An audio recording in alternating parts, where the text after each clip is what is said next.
Hey, salut mes amis.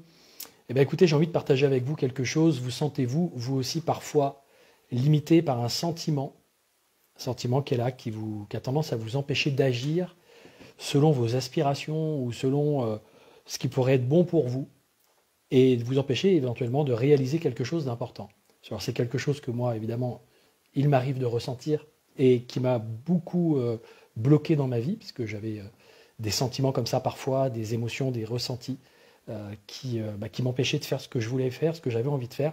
Et j'ai une anecdote à vous raconter, j'ai une petite histoire à vous raconter concernant une expérience que j'ai vécue aujourd'hui avec une partenaire professionnelle.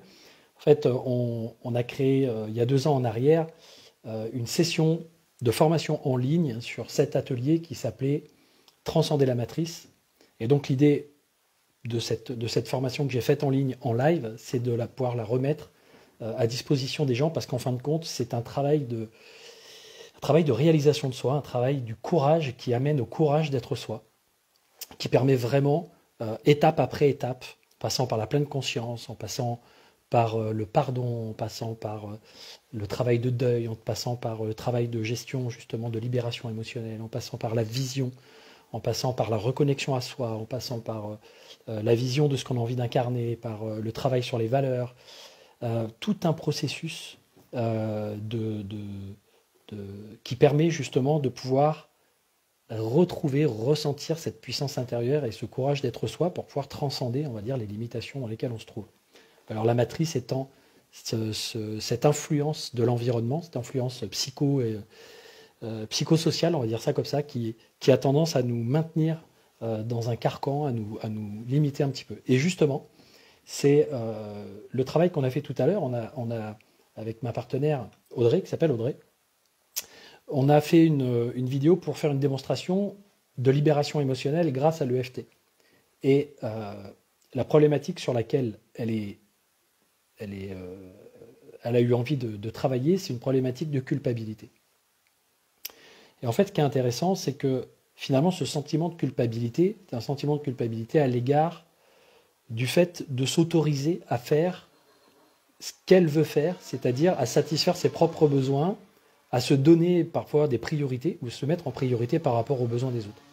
Évidemment, tout ça, c'est quelque chose qui vient de loin, c'est quelque chose qui est difficile à décortiquer, c'est-à-dire qu'elle se ressent simplement avec, ou en tout cas elle se sentait en début de session avec ce sentiment de culpabilité, à l'idée de ne pas faire plaisir aux autres, à l'idée de ne pas les mettre en priorité quand ils nous le demandent.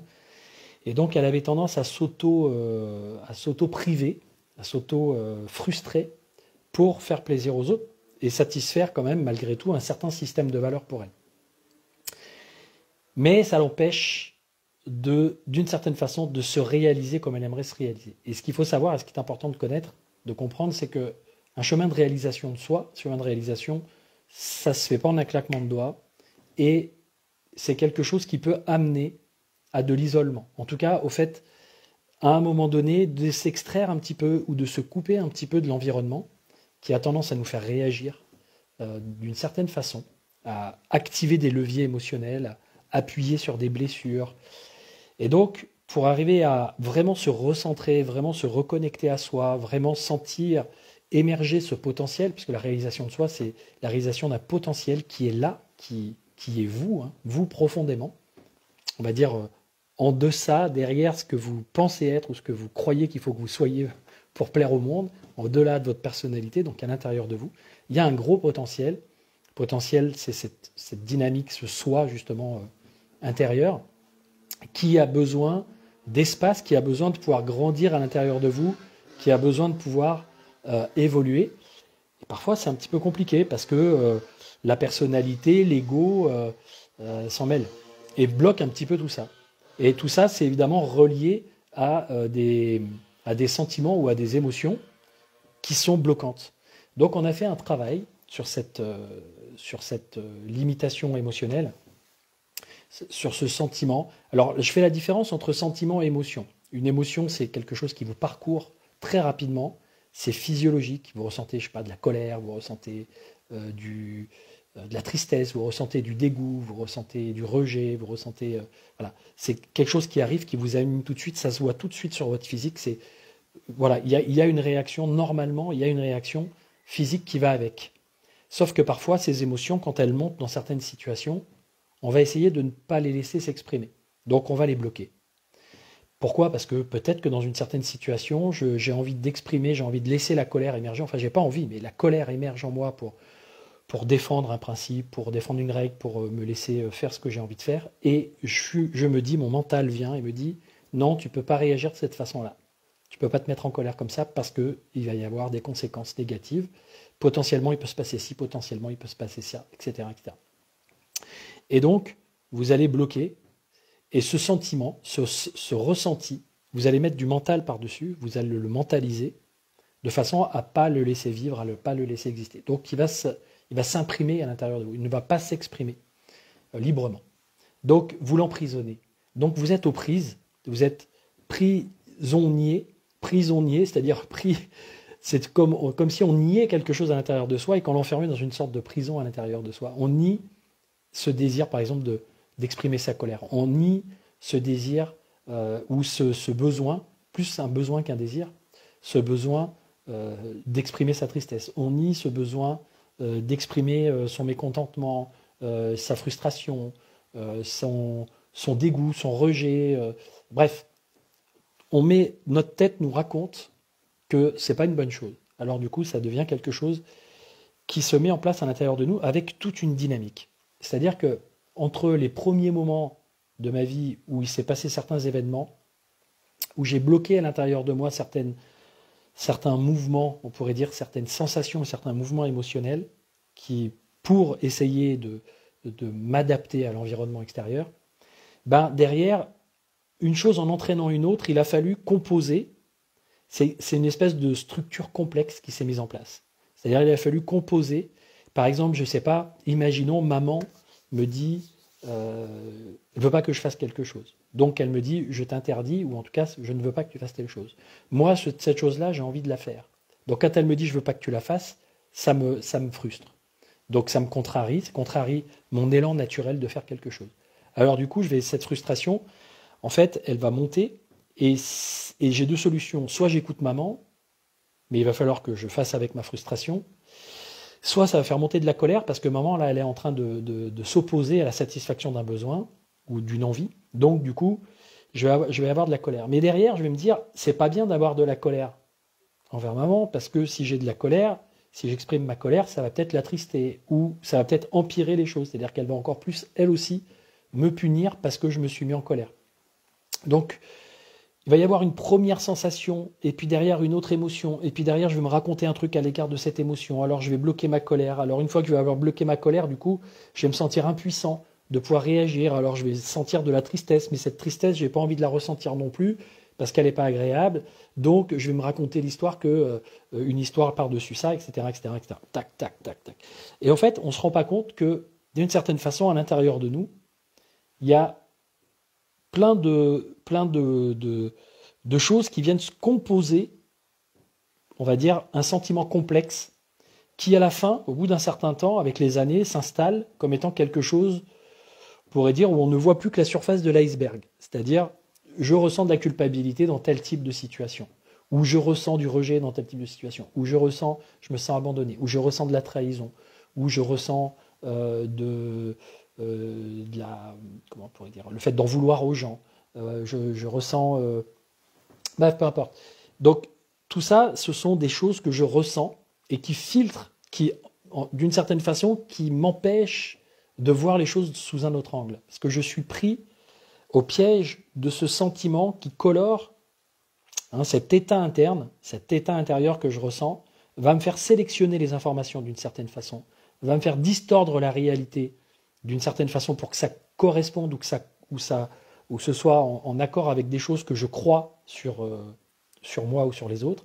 Imaginons par exemple que je suis dans un état que je ressente un état interne de rejet, alors du coup je vais sélectionner une situation ou une personne dans son attitude, je vais sélectionner ce qui peut correspondre ou ce qui pourrait me faire penser que c'est du rejet, je vais distordre la réalité de ce que la personne fait en me disant si elle fait ci ou si elle fait ça, ça me rappelle que tel et tel moment dans ma vie, j'ai ressenti du rejet, donc je vais faire correspondre ça. Puis je vais généraliser le principe en disant, ben, de toute façon, c'est sûr, je suis toujours rejeté par ce type de personne ou dans ce type de contexte, je ressens du rejet. Donc mon état intérieur va avoir tendance à changer mes perceptions, changer mon interprétation des situations et à m'empêcher de voir des possibilités. Donc je vais être limité dans mes possibilités par ce sentiment, mes possibilités d'agir, mes possibilités de comportement, mes possibilités. Donc ce qu'on a fait avec cette personne, c'est que je lui ai fait faire une séance de FT. Donc le FT, vous connaissez le principe. Si vous ne connaissez pas, ben, vous allez l'apprendre. C'est une technique qui permet de la libération d'émotions en allant à la fois stimuler le système énergétique, en allant tapoter, en allant stimuler des points d'énergie, donc qu'on retrouve dans la médecine chinoise au niveau des méridiens. Donc par exemple, ou des mains, sur la tête, autour des yeux, sous le nez, sous la bouche, sous les clavicules, sous le bras là, au niveau des côtes, sous les pectoraux, et puis sur l'angle des ongles ici, des doigts. Donc il y a 15 points comme ça qu'on peut aller tapoter et qui vont, on pourrait dire, secouer un peu le système à la fois énergétique et à la fois le système sympathique, parasympathique, qui va se rééquilibrer et qui va faire qu'on va pouvoir ressentir ou percevoir la situation, ou en tout cas le corps ne va plus réagir et l'énergie ne va plus réagir de la même façon par rapport à la pensée que j'avais. Donc, je vais penser à une situation, je vais voir une situation, au lieu d'y réagir comme d'habitude avec un certain schéma de fonctionnement complexe qui s'est créé avec le temps, qui s'est instauré, qui s'est installé, qui a créé une espèce de matrice dans laquelle j'ai du mal à me sortir, de laquelle j'ai du mal à me sortir, bah, je vais pouvoir, en tapotant et en utilisant un certain nombre de procédés par le biais de la parole et par le biais de la pensée, et le fait de me connecter à des sentiments, je vais pouvoir me sortir de libérer de cette émotion-là. Alors c'est ce qu'on a fait tout à l'heure avec Audrey pour la démonstration, hein, pour pouvoir mettre cette démonstration dans la formation afin que les gens n'aient pas que le contenu, le contenu que je transmets, mais aussi des exemples d'exercices pour pouvoir les pratiquer eux-mêmes. Et effectivement, on ne s'attendait pas à ce qui s'est passé, c'est-à-dire qu'elle s'est retrouvée effectivement, progressivement, à force déjà de serait-ce que d'accueillir, d'être dans l'accueil, dans le constat et dans l'accueil de ce qui se passe à l'intérieur d'elle, en tapotant et juste en disant, ben voilà, je ressens de la culpabilité, elle s'est rendue compte qu'il y avait tout un mécanisme et tout un enchevêtrement de choses, toute une complexité à l'intérieur. D'abord, c'était de la culpabilité, et puis après, elle s'est dit, bah oui, mais en même temps, je ressens de la peur, et puis en même temps, c'est une constellation en fait, de difficultés et de problématiques. Donc je ressens de la peur, mais en même temps, je ne me sens pas à l'aise de m'affirmer, en même temps, j'ai peur pour l'autre, en même temps ci, en même temps ça. Donc, il y a eu tout un tas de choses qui ont émergé sur une première ronde, on va dire, où on a tapoté, où elle a pu constater tout ça. Au niveau de son sentiment de culpabilité par rapport à une situation précise qu'elle a vécue récemment, et puis qui remontait aussi dans le temps à d'autres situations, elle était à peu près à 8 d'intensité de culpabilité. Et ça, ce sentiment-là, comme je disais tout à l'heure, ça la bloque dans beaucoup de choses, dans sa réalisation personnelle.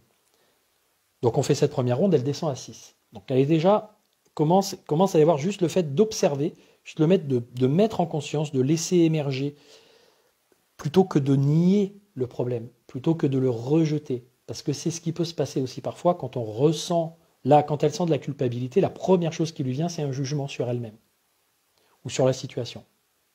Donc le jugement, toujours dans la même idée que la culpabilité, est-ce que pour ce culpabilité, il faut qu'on se juge? Donc elle se juge, elle s'enferme dans un processus. Mais des fois, elle n'a pas envie de le vivre, ce processus, parce qu'elle va estimer que ce n'est pas une bonne chose. Donc elle va le rejeter, elle va le nier. C'est pour ça que je parlais tout à l'heure de prisonnier. Elle est aux prises avec un système dans lequel elle s'enferme. Mais ce système-là, il est intelligent. C'est-à-dire que si le symptôme, j'ai envie de dire, de surface, c'est la culpabilité, c'est que sous-jacent à ça, il y a toute une logique, toute une dynamique, tout un échafaudage de choses qui s'est fait à partir d'une cause. Parfois, on n'a pas la capacité de pouvoir comprendre, de pouvoir mettre en lumière la cause de base, parce que des fois, ça remonte à loin dans le temps. Il y a eu plein de situations qui ont fait que ça s'est renforcé. Donc, le truc, c'est de ne pas essayer juste d'évacuer la culpabilité comme ça en disant « Allez, hop, je fais un exercice, qu'est-ce que je voudrais ressentir à la place de la culpabilité? J'aimerais me sentir à l'aise, je sais pas, légitime, etc., etc. » ou en responsabilité, etc. De vouloir switcher un peu vite, ça peut faire qu'on peut changer l'état interne, on va dire momentanément, mais le sentiment de fond et la raison du sentiment de fond et l'intelligence, ce que ça peut nous apporter comme compréhension sur nos modes de fonctionnement et le fait de nous faire grandir en s'observant et en allant à la rencontre de ça, ne se fait pas du coup. Donc on va dire couper le voyant rouge qui s'allume, mais on ne va pas aller trouver la cause de la panne, la cause du problème.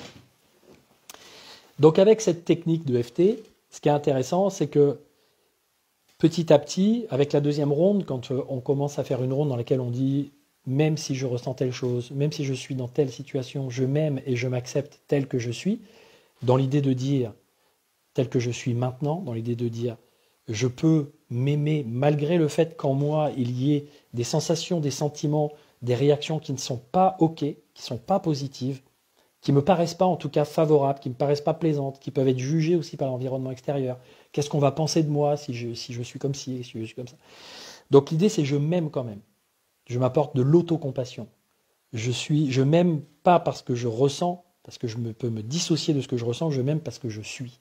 Je suis un être avec une dimension divine à la limite à l'intérieur de moi, pour ceux qui ont cette croyance-là, mais en tout cas je suis un être humain, et un être humain, il mérite de ressentir de l'amour, même s'il n'est pas toujours parfait, et même s'il n'est pas... Donc en gros l'idée de je m'aime et je m'accepte tel que je suis, c'est vraiment cette idée d'acceptation, et d'envoyer au système nerveux voilà, même s'il y a ça, je m'aime. Ça ne veut pas pour autant dire que je renforce ou que je décide, que j'acte, on pourrait dire, que ce problème, je vais le garder dans le temps. Parce que ça, c'est ce que le mental peut croire.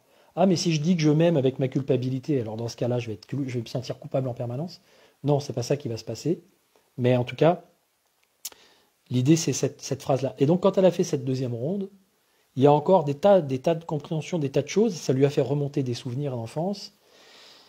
Et ça lui a permis de comprendre, en fait, ce jeu de culpabilité, de comment on fait quand on se sent mal pour soit essayer de porter la charge du problème, décharger l'autre en face et se dire c'est nous qui avons un problème, ou alors faire l'inverse, c'est-à-dire dire ok c'est l'autre, en fait moi j'ai pas de problème, ça vient de l'autre, c'est à cause de lui, c'est à cause de cette situation si ça s'est passé, plutôt que que chacun reprenne sa part de responsabilité, ce qui permet de pardonner, chacun donne sa part, reprend sa part.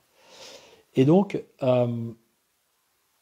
elle a petit à petit senti ce sentiment qui se transformait parce qu'elle mettait à la fois, elle était activée, elle activait dans son corps des modifications de sensations et d'énergie, et en même temps, elle était en train de mettre en conscience et de mettre en lumière, on va dire de faire remonter l'ensemble de l'échafaudage de la structure, qui fait que même si elle n'est pas, on pourrait dire, découvert ou compris le problème originel, problème d'origine, parce qu'il y en a rarement un seul déjà, ça peut arriver, mais il y en a rarement un seul, même si elle n'a pas capté, elle a compris un mécanisme, elle a compris une façon de fonctionner, un schéma de fonctionnement. En tout cas, elle a mis en lumière, tout n'était pas clair pour elle, mais ce qui est sûr, c'est qu'elle en était libérée.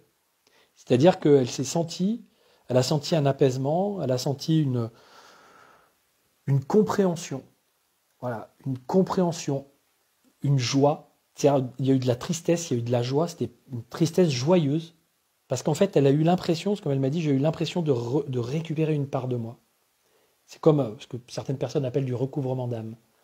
C'est-à-dire ce que j'aime, ce que j'avais perdu comme amour dans la relation avec l'autre, parce qu'il s'est vécu des choses qui ont fait que j'ai ressenti de la culpabilité, puis après l'autre aussi a ressenti de la culpabilité, puis après on s'en est voulu, etc. Donc en fait, cette perte de sentiments, de bons sentiments d'amour, qui s'est perdue dans la relation avec l'autre, elle l'a récupérée. Elle a repris son pouvoir, elle a repris sa souveraineté, elle s'est reconnectée intérieurement, et elle s'est rendue compte qu'elle n'était pas la seule responsable de ce qui s'était passé, qu'il y avait une part de responsabilité en chacun. Et donc elle s'est posé la question, si je prends ma responsabilité, si je trouve les réponses habiles, à partir de maintenant, comment je peux réagir dans telle et telle situation où il y a des personnes qui me demandent de l'aide, où il y a des personnes qui veulent qui ont un besoin ou une demande ou quelque chose d'important, et dans lesquels moi je ne souhaite pas forcément donner mon accord, ou j'ai peut-être envie de dire non, ou j'ai pas envie de faire plaisir, etc. Quand ça se passe, comment je peux me comporter? Et donc elle s'est sentie en fait revenir à un sentiment d'authenticité, de vérité. Elle a compris que depuis l'enfance, elle n'arrivait pas à ressentir une sincérité, une authenticité à l'égard de cette situation, parce que pour elle, il était plus important de faire plaisir à l'autre, se raconter cette histoire, que c'était pas bien de ne pas mettre l'autre en avant, en priorité par rapport à elle-même. Et là, elle a compris qu'en fait, il n'y a pas cette histoire-là. Qu'elle peut simplement dire ce qu'elle apprécie, ce qu'elle n'apprécie pas, quels sont ses besoins, qu'est-ce qui est important pour elle, elle peut l'exprimer, elle peut se mettre à l'écoute de l'autre. Et après, c'est à l'autre aussi de prendre sa part de responsabilité dans ce qu'il fait de ça. Si elle ne répond pas à son besoin à l'autre, c'est à l'autre aussi de prendre sa part. Elle n'a pas à se sentir coupable si l'autre vit mal cette situation, par exemple. Donc voilà, je vous donne juste, je ne sais pas si vous comprenez un peu la dynamique, parce que c'est quelque chose qui se vit intérieurement et qui se dénoue, qui se déjoue intérieurement. Mais en tout cas, simplement pour vous dire qu'il existe des méthodes, des techniques, voilà, en l'espace de peut-être 40, 50 minutes, 1 heure maximum, puisqu'après on a eu aussi une partie de conversation, elle a réussi à prendre conscience de quelque chose de très important, qu'il a limité depuis longtemps, et à se débarrasser de ce sentiment, à avoir une compréhension plus profonde de son mode de fonctionnement, et à entrevoir comment maintenant elle va pouvoir se comporter, puisque comme elle est libérée de cette entrave sentimentale ou émotionnelle qui la bloque, elle sent qu'il y a une possibilité, un champ des possibles. Donc ce qu'elle m'a dit à la fin, c'est « je me sens libre, en fait je me sens libéré, j'ai l'impression d'être revenu à quelque chose de vrai, quelque chose d'authentique, quelque chose de sincère vis-à-vis de moi ». Donc c'était beau pour elle, elle en pleurait, en tout cas elle était émue par le fait de reconnecter à ça. Elle me dit en fait je sens que je suis en train de grandir. Donc cette situation lui a permis de grandir en maturité, de grandir en spiritualité. Elle a réussi à transformer quelque chose, mais sans forcément chercher à le transformer de force, sans y résister. Hein, comme vous connaissez le principe, ce à quoi je résiste persiste. Donc là, elle a juste accueilli, elle a juste mis de l'amour, d'une certaine façon. Elle a utilisé aussi les techniques qui sont en lien avec le corps pour y arriver. Donc, si jamais vous sentez vous aussi que vous avez ce type de problématique, alors si ça vous intéresse, si vous sentez que vous avez ce type de problématique, je vous invite à faire ce genre d'exercice. Alors c'est vrai que c'est pas toujours évident. Là, j'étais là pour la guider, j'étais là pour lui poser des questions, j'étais là pour stimuler, pour qu'elle puisse aller plus loin dans sa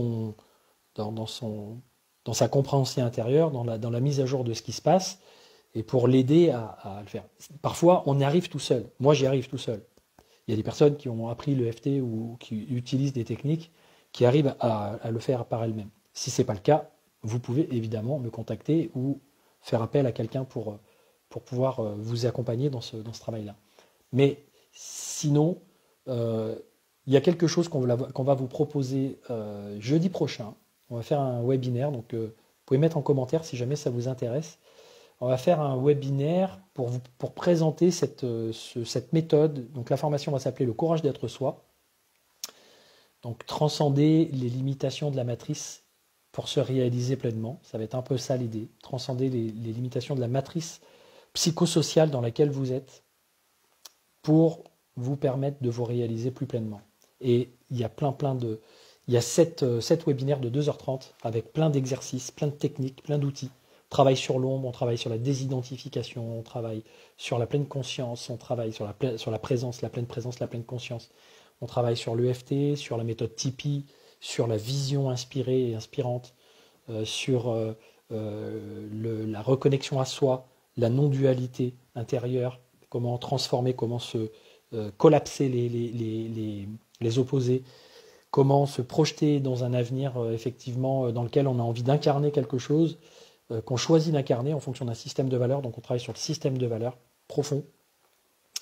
Et on travaille même sur votre rapport à la limite de la mort. Donc ça c'est intéressant, c'est un truc que j'ai mis au point. Donc c'est tout un processus, si vous voulez, si ça vous intéresse. Il me semble qu'il devrait y avoir un lien à mon avis, donc je vous le transmettrai dans les commentaires, mais vous pouvez me mettre si ça vous intéresse de participer à cette présentation. Donc évidemment ce sera une présentation gratuite. À terme, l'idée c'est si ça vous intéresse, de prendre cette formation. Je ne vous fais pas de faux trucs en vous disant...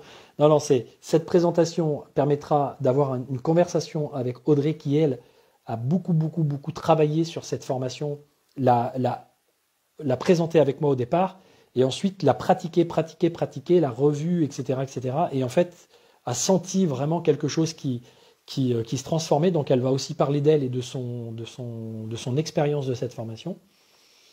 Donc, on va aborder plein de sujets super intéressants. Donc, si vous voulez, vous venez juste à ça. Et après, si ça vous intéresse et que vous avez envie d'aller plus loin, vous verrez à ce moment-là la proposition qui vous sera faite. Voilà, donc, en tout cas, est-ce que vous avez des questions? En fait, le truc, c'est que je ne vois pas. Je vois juste que vous apparaissez, mais je ne vois pas si vous me parlez et si vous avez des questions. Donc, voilà, je vois Sylvain, salut Véronique, salut Marie, salut Happy, salut Gaël. Donc salut à toutes les personnes qui m'ont regardé. Écoutez, sinon, si vous avez des questions ou des choses, j'en profite aussi pour vous proposer de nous rejoindre dans le groupe de l'essence de la confiance et de l'estime de soi pour mieux se réaliser, l'essence de la confiance et de l'estime de soi pour mieux se réaliser, parce qu'évidemment, toute cette dynamique, confiance en soi, estime de soi, affirmation de soi, réalisation de soi sont intrinsèquement reliés à l'intérieur. Et si jamais il y a un de ces points sur lesquels vous n'êtes pas à l'aise, automatiquement ça bloque votre processus de réalisation. Donc, ou d'accomplissement personnel, professionnel, etc. Je vous embrasse et je vous dis à très bientôt. J'avais juste envie de partager ce petit moment avec vous. Salut!